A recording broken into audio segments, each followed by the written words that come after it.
Hello दोस्तों, welcome back to my YouTube channel agri sir with BC.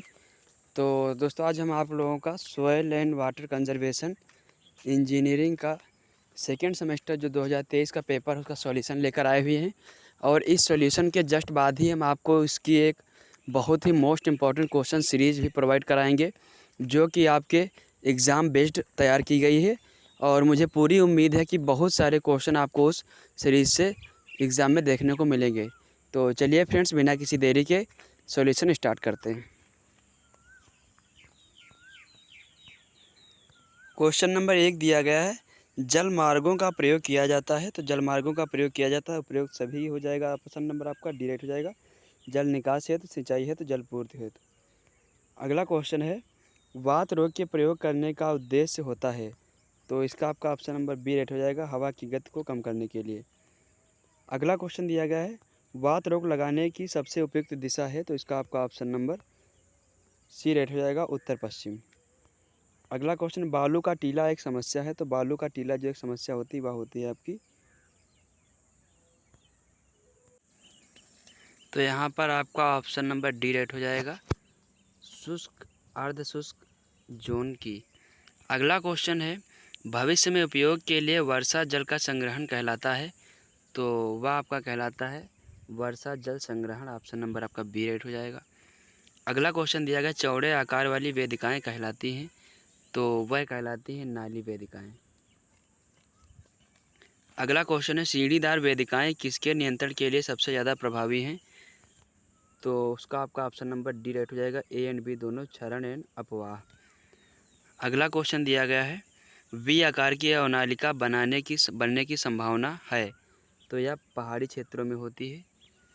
अगला question है, भूगर्भिक मृदा क्षरण के रूप हैं। तो इसका आपका ऑप्शन नंबर बी राइट हो जाएगा, त्वरित क्षरण से ज़्यादा। अगला क्वेश्चन, एक अधिक प्रभावी वायु क्षरण नियंत्रण उपाय है। तो इसका आपका ऑप्शन नंबर ए राइट हो जाएगा, आवरण बनाना। अगला क्वेश्चन है, जल संग्रहण की अधिक आवश्यकता वाला क्षेत्र है। तो इसका आपका ऑप्शन नंबर डी राइट हो जाएगा, बोथ ए एंड बी, आर्द्र क्षेत्र व सी हो जाएगा, आर्द्र क्षेत्र व अर्ध शुष्क क्षेत्र, बी एंड सी। ए नहीं, बी एंड सी सही होगा आपका। अगला क्वेश्चन है, जल संग्रहण से क्या तात्पर्य है। तो इसका आपका ऑप्शन नंबर सी राइट हो जाएगा, जमीन की सतह से अपवाह जल का संग्रहण, उप सतह परत में पानी का भंडारण। अगला क्वेश्चन, कौन सी मिट्टी अपरदन के लिए प्रतिरोधी है। तो इसमें आपका ऑप्शन नंबर बी राइट हो जाएगा, चिकनी मृदा या क्ले सॉइल। अगला क्वेश्चन है, कंपैक्शन रिड्यूसेस। तो कंपैक्शन रिड्यूसेस आपका ऑप्शन नंबर यहाँ पर डी राइट हो जाएगा, both A and B, soil permeability and infiltration rate, compaction जो है रिड्यूस करता है। अगला क्वेश्चन है, aggregate formation in a soil depends on.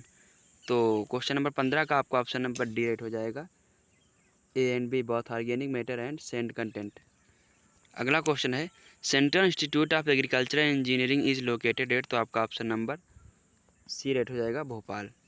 अगला क्वेश्चन है, most economical cross sectional area of grassed waterways is. तो आपका ऑप्शन नंबर इसका बी राइट हो जाएगा, पैराबोलिक। अगला क्वेश्चन दिया गया है, gully erosion is a advance stage of. तो इसका आपका ऑप्शन नंबर ए राइट हो जाएगा, रील इरोजन। अगला क्वेश्चन है, which of the following factors leads to soil erosion.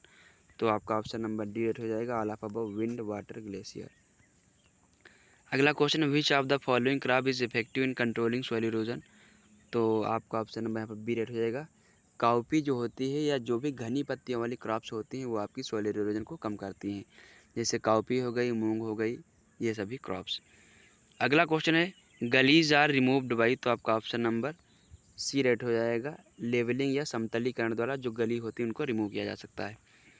अगला क्वेश्चन है, the correct sequence of water erosion is. तो आपका ऑप्शन नंबर यहाँ पर बी राइट हो जाएगा, स्प्लेश, सीड, रील एंड गली। अगला क्वेश्चन दिया गया है, wind erosion is higher in. तो सैंडी सॉइल में जो विंड इरोजन होता है, हवा के द्वारा जो मृदा का लॉस होता है वह ज़्यादा होता है। अगला क्वेश्चन है, the terracing is suitable up to slope. तो टेरेसिंग जो होती है वो जहाँ पर 16 से 33% स्लोप होता है वहाँ के लिए जो सुइटेबल होती है। अगला क्वेश्चन है सोयल क्रस्टिंग रिड्यूसेस। तो सोयल क्रस्टिंग जो होता है वो आपकी इन्फिल्ट्रेशन को रिड्यूस करता है। और इन्फिल्ट्रेशन क्या होता है कि डाउनवर्ड मूवमेंट ऑफ वाटर या entry of water into soil, या आप ये भी कह सकते हैं कि vertical entry of water into soil, also known as infiltration. अगला question, national academy of agriculture research and management is located. तो इसका आपका ऑप्शन नंबर बी रेट हो जाएगा, हैदराबाद। अगला question, water harvesting term firstly used by. तो यह use किया गया था H.J. जीव्स द्वारा, आपका ऑप्शन नंबर ए रेट हो जाएगा। अगला question, universal soil loss equation predicts the. तो यह प्रेडिक्ट करता है एवरेज एनुअल सॉइल लॉस को। अगला क्वेश्चन है, ए बराबर RKLSCP formula factor R accounts. तो आर का जो इसमें मतलब होता है वो होता है इरोजिविटी, जबकि के का मतलब होता है इरोडिबिलिटी। ये क्वेश्चन आपके एग्जाम के लिए बहुत इंपॉर्टेंट है। अगला क्वेश्चन दिया गया है, इन USLE formula crop management and conservation practices predicts the. तो ये आपका ऑप्शन नंबर ए रेट हो जाएगा, C&P। अगला क्वेश्चन है, फार्मूला थीटा बराबर CIA/360 गिवन बाई। तो यह आपका दिया गया था वीमेयर एंड स्मिथ द्वारा। अगला क्वेश्चन है, रेशनल मेथड Q बराबर CIA प्रेडिक्ट्स द। तो इसका आपका ऑप्शन नंबर बी रेट हो जाएगा, पीक रन ऑफ रेट। अगला क्वेश्चन है, प्रमेय विधि से मापा जाता है। तो प्रमेय विधि से क्या मापा जाता है, अधिकतम अपवाह दर। आपका ऑप्शन नंबर ए रेट हो जाएगा। अगला क्वेश्चन, जल समेट क्षेत्र के सबसे दूर बिंदु से जल निकास बिंदु तक अपवाह जल के पहुंचने में लिया गया समय कहलाता है। तो वह कहलाता है सकेंद्रण काल। अगला क्वेश्चन है, अपर्दन को बढ़ावा देने वाली फसल है। तो यह आपका क्वेश्चन बहुत ही इंपॉर्टेंट है। मक्का अपर्दन को बढ़ावा देती है, जबकि लोबिया, आपकी मूंग, ये सभी अपर्दन को कम करती हैं। अगला क्वेश्चन, भारत का कुल भौगोलिक क्षेत्रफल। तो भारत का कुल भौगोलिक क्षेत्रफल 328 मिलियन हेक्टेयर है। अगला क्वेश्चन, कजरी स्थित है। तो कजरी जोधपुर राजस्थान में स्थित है। आपका ऑप्शन नंबर बी राइट हो जाएगा। अगला क्वेश्चन है, तोड़ना, परिवहन और निक्षेपण प्रक्रिया है। तो ये आपकी भूमि क्षरण की प्रोसेस होती हैं। अगला क्वेश्चन है, मृदा अपर्दन की दूसरी अवस्था है। तो दूसरी अवस्था होती है सीट इरोजन, जिसे फार्मर की हत्या भी कहते हैं।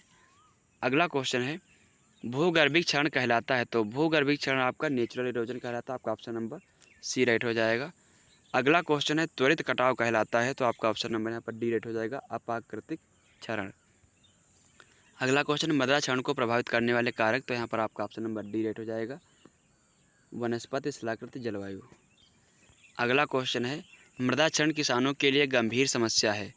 तो इसका आपका ऑप्शन नंबर बी राइट हो जाएगा, सीट इरोजन, जिसे फार्मर्स की डेथ भी कहते हैं, हमने आपको अभी बताया हुआ था। अगला क्वेश्चन है, पंजे के आकार की संरचना पाई जाती है। तो यह पाई जाती है आपकी क्षुद्र सरिता क्षरण में या रील इरोजन में।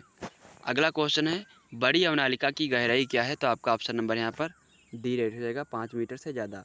आप लोग क्वेश्चन को एग्ज़ाम में ज़्यादातर इंग्लिश में अटेंड करने का प्रयास किया करें, क्योंकि अगर आपका क्वेश्चन हिंदी में गलत होता है तो वहाँ पर इंग्लिश वाला ही मान्य होता है, और इंग्लिश क्वेश्चन में आपको सही से समझ में भी आ जाता है। अगला क्वेश्चन है, IGFRI स्थित है। तो यह आपका झांसी में स्थित है। अगला क्वेश्चन है, भारत में अवनालिका व रेविन का कुल क्षेत्र है। तो इसका आपका ऑप्शन नंबर ए राइट हो जाएगा, 3.97 मिलियन हेक्टेयर। अगला क्वेश्चन है, कौन सा सबसे अधिक परिवहन करने वाला वायु क्षरण है। तो आपका ऑप्शन नंबर यहाँ पर बी राइट हो जाएगा, उच्चरण या साल्टेशन। अगला क्वेश्चन है, निलंबन मृदा कण का आकार होता है। तो आपका ऑप्शन नंबर सी राइट हो जाएगा, <0.1 mm। अगला क्वेश्चन है, 75% वायु क्षरण का परिवहन है। तो आपका ऑप्शन नंबर डी राइट हो जाएगा, उच्छलन या साल्टेशन। अगला क्वेश्चन है, भूमि संरक्षण के पिता। तो जो भूमि संरक्षण के पिता कहे जाते हैं वो कहे जाते हैं H.H. बेनेट। आपका ऑप्शन नंबर बी राइट हो जाएगा। अगला क्वेश्चन, निम्नलिखित में से कौन सा अस्थायी खंड नियंत्रण का प्रकार नहीं है। तो यहाँ पर नहीं है पूछा गया, तो आपका ऑप्शन नंबर सी राइट हो जाएगा, ड्राप रोकबंद। अगला क्वेश्चन है, निम्नलिखित में से कौन सी खंड नियंत्रण की अभियंत्रिकी संरचना है। तो आपका ऑप्शन नंबर डी राइट हो जाएगा, उपयुक्त सभी draft splay, sweat splay and draft inlet splay. अगला क्वेश्चन है बांध या सड़क पार करने के लिए संरचना का प्रयोग किया जाता है, तो आपका ऑप्शन नंबर ए राइट हो जाएगा, ड्राफ्ट इनलेट स्प्ले। अगला क्वेश्चन है केंद्रीय मृदा लवणता शोध संस्थान स्थित है, तो वह आपका करनाल हरियाणा में, आपका ऑप्शन नंबर डी राइट हो जाएगा।